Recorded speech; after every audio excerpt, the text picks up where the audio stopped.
The episode opens with a flashback, capturing the moment Franklin first encounters Irene in a bar. Their meeting is sparked by a serendipitous pool shot that Franklin uses as an opening to engage Irene in conversation. This marks the beginning of their relationship. Leaping ahead about half a century, the narrative catches up with Franklin and Irene, now an elderly couple deeply in love. Although Irene is confined to a wheelchair, their affection remains strong. Franklin assists her outside, aiming to share a view of the night sky together. They venture to a shed, where a hidden underground tunnel leads them to an unusual door. Upon entering, they find themselves mysteriously elevated to an interstellar viewing platform, as if transported among the stars. Franklin has observed Irene's growing desire to gaze at the stars more frequently over the last year. They visited their special spot a total of 865 times, with visits increasing since Irene's fall the previous year. Attempting to understand her insistence, Franklin finally confesses that he's grown weary of their regular excursions to the stars. He's ready to hand over their secret responsibility to someone else. However, Irene firmly believes that this mystery is theirs alone to decipher. Meanwhile, their neighbor Byron is suspicious that Franklin and Irene are concealing something in their shed, and he's determined to uncover it. The next morning, as they were driving away, Byron hurried to their car, but Franklin, who views him as an irritating busybody, didn't appreciate the intrusion. Later, while attempting to mow his lawn, Franklin brushes him off completely. Back at his house, Byron shares his suspicions with his wife Janine, who advises him to stay out of their neighbor's affairs, insisting it's none of their business. In the car, Irene suggests that Franklin could be friendlier to Byron, but Franklin dismisses the idea. Irene persists, encouraging him to cultivate friendships rather than focusing solely on her. Later, Franklin and Irene visit the hospital. Irene sees her doctor, who plans to run some tests as her symptoms appear to be worsening, although her exact condition remains unspecified. While Irene was with the doctor, Franklin went to run some errands. He then got a call from his granddaughter Denise and ended up going for lunch with her. She's worried about them, having heard from a neighbor that they're roaming around in the middle of the night going for strolls. Franklin passes it off as simply watching the stars, but Denise is not so sure. She's worried and broaches the idea of them leaving the house. Franklin vehemently declines. While Franklin is away, Irene seizes the opportunity to visit an old friend named Sadie at a care home. During her visit, she is disheartened to see Sadie's deteriorating mental state. Feeling the need to confide in someone, Irene shares her secret with Sadie, explaining that she's been on special journeys, but is also grappling with a serious illness. When Franklin returns to pick her up, they both look visibly exhausted, the relentless march of time eroding their mental faculties. This is particularly evident with Franklin, who is showing signs of senility, forgetting essential tasks such as refueling the car and picking up Irene from the doctor's office. At their home, Byron is proudly showing Janine his new campaign sign, excited about his run for councilman. Janine suggests he could delay his campaign until next year, but Byron is eager to start immediately. After their conversation, Byron sneaks over to Irene and Franklin's house to snoop around. While investigating, he receives a text from Janine, prompting him to leave abruptly. Back at home, the conversation turns to the inevitability of death. Irene encourages Franklin to embrace life fully and consider moving on from their home should she pass away before him. After spending a pleasant evening together, Franklin begins to sing to Irene, but soon falls asleep. However, Irene is restless and ready to take action. She writes a note for Franklin, expressing her decision to take control of her situation while she still has the ability. In the note, she promises to see him again and leaves it by the chair as she prepares to leave the house. Irene intends to visit the Martian landscape on her own, a place they've often traveled to together. Just as she is about to leave, she discovers someone lying on the floor, struggling to breathe and desperately seeking her help. The next morning, Franklin is awakened by the sight of Irene crawling toward the house, breathing heavily. She urgently tells him that there's someone in the shed. With concern, Franklin grabs a hammer for protection and goes to investigate. Downstairs, he discovers a stranger doubled over in pain. Franklin immediately assumes the man is a junkie seeking refuge, but Irene senses something more troubling. Adding to the mystery, the man is covered in blood without any visible wounds. Concerned, Franklin decides to call the police. Officer Thomas soon arrives at the scene. He conducts a thorough check of the premises to ensure there are no immediate threats. Meanwhile, the camera subtly focuses on Franklin's back, revealing a patch of blood spatter on his right shoulder, a result of him carrying the bloodied stranger. As Officer Thomas prepares to inspect the upper floor, Irene pulls him aside for a private conversation. She confides in him that Franklin's mental state is deteriorating and that he might be seeing things that aren't there. Her intervention convinces the officer, and he leaves the property under the assumption that the incident was a hallucination on Franklin's part. Meanwhile, the narrative introduces another subplot featuring Stella and her daughter, Toni. They are far from the urban hustle, in the serene mountains leading llamas across the vast, rolling hills, a stark contrast to the urban school environment Toni usually frequents. That evening, Toni welcomes Matthias to their house, believing this could be the beginning of a new friendship. However, unbeknownst to her, Matthias has an ulterior motive. He reveals that he was dared to visit what is rumored to be a haunted house and was offered 4,000 pesos to step inside, casting a shadow over their budding interaction. The local rumors swirling around Toni's grandfather's involvement in cultish activities have piqued the curiosity of the local kids, including Matthias. This revelation devastates Toni, who had mistakenly believed that Matthias's visit was the beginning of a romantic interest. When Stella arrives and finds Toni with Matthias, she quickly intervenes and shoos him away. After dealing with the situation, Stella takes a secretive path to the back of an old church nearby. There, hidden from plain view, is a door that strikingly resembles the one found in Franklin and Irene's shed, suggesting a deeper, mysterious connection between the two locations.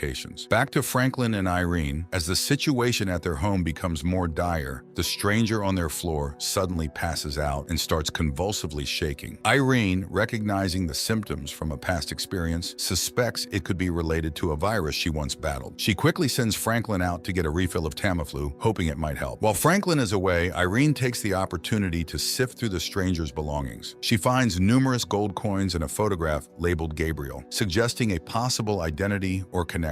With the man coughing uncontrollably and in obvious distress, Irene decides to take matters into her own hands. She prepares a homemade remedy she hopes will alleviate his symptoms and begins to read aloud from a book she found among his possessions, trying to soothe him with her voice. Byron, eager to gather support for his councilman campaign, is out trying to collect signatures from the locals, but he's finding it difficult to get any cooperation. Spotting Franklin entering the pharmacy, Byron seizes the opportunity and approaches him for his signature. However, Franklin declines and hurries inside the pharmacy. Inside, Franklin encounters a new pharmacist who isn't familiar with him or his prescription history. To ensure everything is in order, the pharmacist decides to call the doctor for verification before dispensing any medication. The doctor, wanting to discuss the situation directly, asks to speak with Franklin. This unexpected complication adds another layer to Franklin's already stressful day. Stella, unable to find Toni inside their house, grows anxious and decides to search for her by car. She eventually locates Toni and decides to take her to a restaurant to talk and give her advice over a meal. Toni expresses her feelings of isolation and the mockery she faces from peers because of the mysterious reputation of their house. Stella responds by hinting at a deeper family secret, explaining that every family member is a guardian of something significant, and assures Toni that she will understand her role when the time is right. Their conversation is abruptly interrupted when Stella receives a notification that the alarm at their house has been triggered. Alarmed, they rush back home to check on the situation. Meanwhile, back at Franklin and Irene's place, the stranger regains consciousness and introduces himself as Jude. He's uncertain of his origins, but believes he might be from the mountains. Jude also recalls being carried, which Irene and Franklin assume must have been Franklin's doing, though Franklin has no memory of it. Upon returning with the Tamiflu, Franklin displays a cautious demeanor toward Jude. Unlike Irene, who shows concern and willingness to help, Franklin is reticent and distant, focusing more on Irene as she starts to feel woozy and faint, indicating his primary concern remains her well-being. Denise, who is struggling to stay alert during her lecture, is fortunately assisted by a fellow student named Cliff, who offers her a cup of coffee. This small gesture leads to a connection between the two. They went out for a drink, and she told him about her family, but that was not entirely the truth. She told him she has taken on the significant responsibility of looking after Franklin and Irene. He asked why her father couldn't do it, but she brushed it off, saying he is busy. Meanwhile, a tense conversation unfolds between Franklin and Irene. Franklin confronts Irene about a secret she's been keeping concerning Dr. Maurice's advice. Irene agrees to follow the doctor's instructions, but in return she asks for Franklin's support as she continues to investigate the mysterious doorway and its significance. Although hesitant, Franklin begrudgingly agrees to support her quest. After receiving the notification of the alarm, Stella returns home with a gun, only to discover that an old friend has broken into her house. The intruder questions whether Stella is training Toni, hinting at a connection to the same mysterious elements tied to the doorway. That night, after Franklin has warned Jude not to harm Irene, Jude finds himself unable to sleep. As Denise and Cliff are about to depart, she tells him that she had lied in their conversation earlier, and she told him about her personal challenges, including the emotional weight of her father's voluntary involuntary death when she was just 5 years old. Jude quietly takes Irene's letter and stealthily moves through the house. Jude's actions take a startling turn when he retreats to the bathroom with a knife. There, he carefully cuts into his leg, revealing a strange cylindrical object embedded beneath his skin. It appears to be some kind of tracking device. Understanding the implications of being tracked, Jude decisively crushes the device, ensuring it can no longer function. After dealing with the device, he slips out into the night. Franklin delves into the mystery of the gold coins he found among the stranger's belongings. He takes them to a local trader who identifies them as Spanish doubloons, but the exact origin of their minting remains uncertain. Simultaneously, Stella confronts the intruder she found in her home. She sends Tony out and questions him about his presence. He responds by handing her a paper, describing it as a special assignment, and insists that she involve Tony. Meanwhile, Franklin, showing a gesture of care, returns home with a bag of clothes for Jude, the stranger who recently revealed his name. However, he specifically avoids giving Jude any of Michael's belongings, as the memories associated with them are still painfully fresh. Responding to Jude's simple request for food, they all head to a diner. The outing takes an uncomfortable turn when Jude becomes ill and vomits during the ride home. Denise is presented with a significant opportunity by her superior, Mark. She's been invited to join a newly forming research group, which promises a substantial salary increase, but also requires a hefty time commitment. This new role would not only be a step up in her career, but would also demand she manage it alongside her ongoing internship, essentially doubling her workload. Faced with the potential benefits and the daunting prospect of increased stress, Denise feels torn and unsure about whether to accept the offer. Throughout these events, fragments of Jude's past begin to surface in his mind. He recalls snippets of his life before arriving at the Yorks, including a conflict with another individual. Byron comes under fire for forging signatures on his campaign. He received a call, and he was told to put his campaign in suspension to not face legal matters. Franklin, acting on Irene's suggestion, takes Jude out for some male bonding in an attempt to better understand the mysterious guest. They spend the day playing chess, a setting that gives Franklin ample time to evaluate Jude's character and intentions. Despite the shared activity, Franklin's suspicions grow, and he concludes that Jude might be a con artist. Convinced that it's best for Jude to leave, Franklin decides to give him $5,000 to help him on his way and drives him to the bus station. However, as Jude prepares to board the bus, Franklin begins to have second thoughts about his decision. The complexity of the situation and perhaps a sense of unresolved doubt lead Franklin to reluctantly invite Jude back, allowing him another chance to prove his intentions and possibly clarify his mysterious connection to their family. At home, Irene makes a startling discovery among Jude's possessions, a mysterious orb that seems to have the ability to disintegrate matter. When she places it on the coffee table, the table vanishes without a trace, leaving her both amazed and alarmed. Meanwhile, Denise decides to visit her grandparents and encounters Jude, who they introduce as their new caretaker. Denise is skeptical of Jude, especially given the peculiar circumstances of his arrival and the strange incidents surrounding him. Although Irene suggests that Denise should head home rather than stay the night, Denise leaves, but not without instructing Jude on her grandparents' needs and expectations. She opts to stay with a friend, driven by a resolve to uncover Jude's true identity. Later that night, Jude has a private conversation with Irene. He confides that he believes his presence at their home is no coincidence. Jude reveals that he is searching for his father, named Gabriel, the same name on the Polaroid found earlier, and he seeks Irene's assistance in this personal quest. In another part of the house, Franklin discovers a bloodied knife in the bathroom. While cleaning up, he notices fragments of the mysterious orb that Irene had found, now broken and swirling up through the sink. Unfortunately, the water quickly washes them away before Franklin can examine them further, deepening the mystery of the strange object and its capabilities. Byron, undeterred by previous accusations of meddling, finds himself unable to resist the lure of the mysterious activities at the Yorks' residence. Driven by curiosity, he sneaks into their property and makes his way to the shed. Inside, he navigates through the clutter until he confronts the secret door, the very threshold that seems to be the heart of the enigmas surrounding Franklin and Irene. Meanwhile, the narrative shifts back to Stella and Tony. In a parallel scene reminiscent of earlier discoveries, Stella takes Tony to a secretive doorway located behind the chapel, a portal similar to the one in the Yorks' shed, but with a distinct feature. This doorway is equipped with a strange control panel that Stella manipulates to set their destination. After entering a sequence of commands, Stella and Tony step through the doorway and find themselves instantly transported to New York City.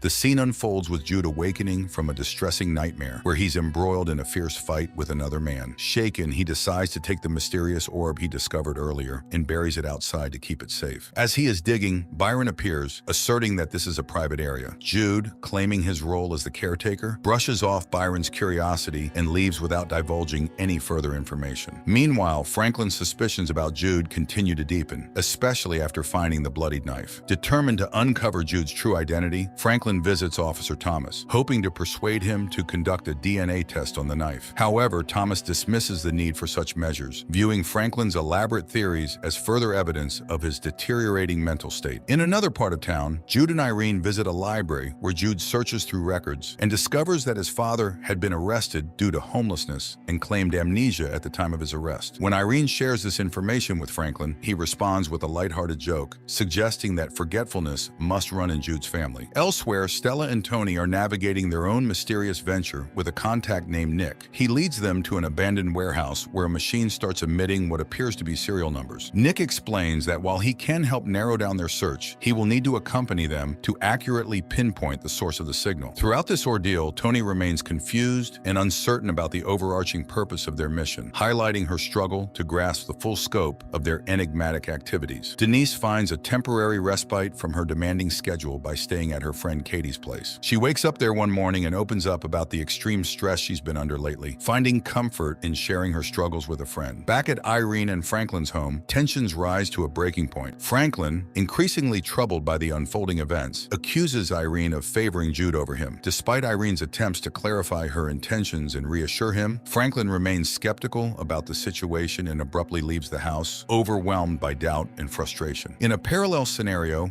Byron, who has been actively campaigning for a council seat, reaches a moment of disillusionment. In a symbolic gesture of giving up on his political aspirations, he burns all his campaign signs. As he does this, he notices Franklin driving away. Byron tries to offer a friendly smile and greeting, but the moment is fleeting. After Franklin's departure, Irene confronts Jude about his secretive demeanor. She expresses her concerns about him not sharing details of his life, to which Jude responds with a pained smile, acknowledging her care despite his reticence. Chandra, a nurse who previously worked in the caretaker's house, arrives at Irene and Franklin's home under the guise of offering her freelance services. She reveals that she's now freelancing, though in reality, she was fired for stealing. When Irene informs her that Jude has taken over caretaker duties, Chandra asks to use the bathroom, handing Irene her business card to distribute to any friends in need of her services. However, seizing the opportunity, she sneakily enters Jude's room after her bathroom visit and steals something from him. Meanwhile, Jude handles a phone call with Dale from the pawnbrokers, who speaks about the significant value of the gold coins associated with Jude. Jude, pretending to be Franklin's son during the call, is visibly unsettled by the conversation about the coin's value. After the call, Jude contacts someone, possibly seeking advice or information about the coins. The conversation is cryptic, with the person on the other end uttering Fiat Voluntas Dei, which translates to God's will be done, suggesting a deeper, possibly religious or philosophical significance to the coins. Shortly after, Irene comes by to pay Jude for his work and reassures him of her support, irrespective of the mystery surrounding him. However, after Chandra's earlier visit, Jude discovers that an item, a rectangular slab previously hinted at, is missing from his belongings. He quickly connects the theft to Chandra, snatches her business card from the dresser, and heads to the local bar, presumably to track her down and retrieve his stolen item. At a local bar, a series of unexpected encounters and revelations unfold. Jude, who is trying to track down Chandra, ends up at the same bar where Denise and her friend Katie are unwinding. Denise approaches Jude, and they strike up a lively interaction involving shots and dancing. Meanwhile, Byron finds himself in a pool hall where he unexpectedly runs into Franklin. The two begin playing pool, and Byron confronts Franklin about a recent campaign stunt, suspecting Franklin had tipped off the authorities. Franklin firmly denies these allegations, and despite an initially frosty interaction, the two men find common ground. Franklin confides his fears about Irene's feelings toward him, while Byron shares his own personal struggles about feeling like a second choice to his wife, Janine, whom he describes as a consolation prize. Their conversation deepens, and both men, now heavily intoxicated, step outside the bar. Here, Byron admits he may have misjudged Franklin and probes about the mysterious doorway. Franklin, trying to dismiss it as merely a bomb shelter, is finally persuaded by Byron's persistence to show him the site. However, when they reach the supposed transportive shelter, it fails to operate, leaving Byron to laugh it off as a hoax, thinking it's just a bizarre construction. Simultaneously, Irene wakes to find Jude missing and decides to drive out to find him.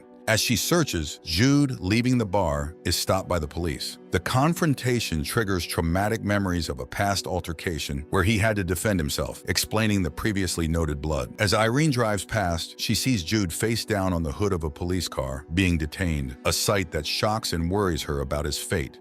In the police station, Irene confronts a distressed Jude, who has run off and now finds himself entangled in a legal predicament. Urging him to be honest, Irene demands the truth if she is to help him. Jude, finally opening up, reveals that he was held in an isolated compound designed to guard the secret of the doorway, an enigmatic portal leading to what he describes as a barren alien planet, not the symbolic gateway others might believe it to be. Jude further explains that the blood found on him was from an altercation with men who tried to prevent his escape from the compound. The stakes are high, as these individuals, should they find him, intend to kill him. Jude's ultimate mission is to locate Gabriel, who had previously ventured through the same mysterious doorway. With this newfound understanding, Irene manages to persuade the police to release Jude. On their way home, Irene attempts to downplay the significance of her own doorway. However, Jude insists that their doorway is part of a larger destiny, making it one of the most crucial portals among many. Meanwhile, the subplot with Tony, Stella, and Nick sheds light on the scientific and mystical dimensions of the doorways. They discover that the doorways are connected by invisible particles that span vast distances. While Stella views this phenomenon as a divine gift, Nick adheres to a scientific interpretation. Their quest to locate a specific package leads them to a massive transmission tower. Nick breaks into the network to pinpoint the package's location. However, their operation is nearly compromised when a utility worker arrives. Thinking quickly, Stella subdues the worker, securing him to his van's steering wheel with cable ties, thus ensuring their mission continues uninterrupted. As Nick and Tony proceed to their next destination in Illinois, Tony remains quiet, still processing the events from earlier. Meanwhile, Denise visits Irene and Franklin's house while they are at the doctor's, intending to return a jacket Franklin left at the bar. During her visit, she casually inquires about Jude's father, sparking a lighthearted response from him. Their interaction is interrupted by Irene, who returns with positive news from the doctor. Franklin takes a proactive step towards proving the existence of the alien landscape by handing Byron a disposable camera with undeveloped photos and urging him to get them developed as proof. In another subplot, Irene and Jude visit Chandra's place to recover the items she took. While Irene distracts Chandra with fabricated concerns about Jude, he sneaks upstairs and finds both the strange black trinket and a necklace containing a similar device to what was on his leg. Confronting Chandra, she defensively claims the items were gifts from those at the care home. Irene, seeking further information, promises to keep Chandra's secret in exchange for the source of the necklace. This revelation links the necklace to the tracking devices, explaining why Jude was so keen to destroy the one in his leg. Byron, having developed the photos, finds evidence of the alien world, capturing images of Irene and Franklin in that setting. Meanwhile, Stella, in a distressing episode in the woods, experiences flashbacks of her mother's death, adding emotional depth and backstory to her character. Byron's curiosity leads him to research conspiracy theories online, where he discovers a reference to the impossible door, a concept sketched by an Argentine missionary in 1723, which he connects to their mysterious doorway. Back at the doorway, Franklin and Byron inspect the area and notice bloody fingerprints on the control panel, the same type found at Stella's portal. Upon opening the control panel, they realize the orb is missing, which Jude had previously buried. Byron, piecing together clues from his observations in the woods, locates the buried jar and recovers the orb, further entangling himself in the mystery surrounding the doorway and its secrets. The scene opens with a strained atmosphere at the dinner table, where Irene casually discusses teaching Jude how to drive. Franklin, however, remains detached from the conversation, his disinterest culminating in him excusing himself to take out the trash. During this mundane chore, he stumbles upon a letter from Irene, the contents of which shake his very foundations. Confronted with his feelings, Franklin accuses Jude of bringing turmoil into their home. Jude's retort, questioning the true source of the household's issues, leaves Franklin even more unsettled, prompting him to walk walk away from the confrontation. Meanwhile, in Illinois, Tony and Stella settle into a motel for the night. The situation escalates when Nick, having brought the orb with him, carelessly plays with it in the presence of a hired companion. Stella intervenes, dismissing the hooker and sternly reminding Nick of the peril they face, citing the tragic fate of his brother as a grim warning. Elsewhere, Byron, brimming with excitement, catches up with Franklin to discuss his discovery of the orb. However, Franklin, overwhelmed by personal troubles, dismissively informs Byron that he's preoccupied with other matters. In a significant turn of events, Denise decides to quit school, a decision that has been looming for several chapters. Her friend reacts negatively, driving Denise to leave and join Jude on his quest. Jude shares new details about his father, Gabriel, who similarly had to cut a tracker out of his leg after escaping shadowy pursuers. Returning to the domestic front, Franklin, after spending a night at Byron's, confronts Irene about the discovered letter and her perceived broken promises. The confrontation underscores the deep fractures in their marriage, revealing a relationship in crisis. Concurrently, Byron attempts to operationalize the orb by placing it in the control panel in the basement shed. Despite his efforts, the mechanism fails to activate due to insufficient power. Tensions between Nick and Stella continue to simmer, with Nick provocatively mentioning Stella's late brother, Caleb. Stella reacts violently, punching Nick and leaving him with a bloody nose as she takes off with the van, stranding him at the motel. Jude, driven by the quest to trace his father's footsteps, decides to embark on a road trip to a remote area in Michigan. Denise, eager for the journey and the stories it may uncover, joins him. Irene, seeking a sense of adventure and perhaps a new purpose beyond her routine life, decides to accompany them, despite Franklin's decision to stay behind. For Franklin, their marriage and the life they built together have always been sufficient, but Irene yearns for more, highlighting a growing divide between their desires and aspirations. Back at home, Franklin handles unexpected business regarding the Spanish doubloons. He receives a call from Dale, the pawnbroker, who is eager to learn more about the origin of these rare coins. Franklin is bewildered, especially since it was Jude who initially dealt with Dale about the coins. Unable to provide answers and feeling confused, Franklin hangs up. This interruption is timely, as Byron urgently summons him to show him something new. Byron leads Franklin to the basement of the shed, where he has set up a large generator. His plan is to charge the circuitry connected to the doorway, hoping to provide enough power to activate it. They proceed with the setup, and the activation causes a massive surge of energy. The blast sends shockwaves through the neighborhood, disrupting electrical systems and affecting the natural environment,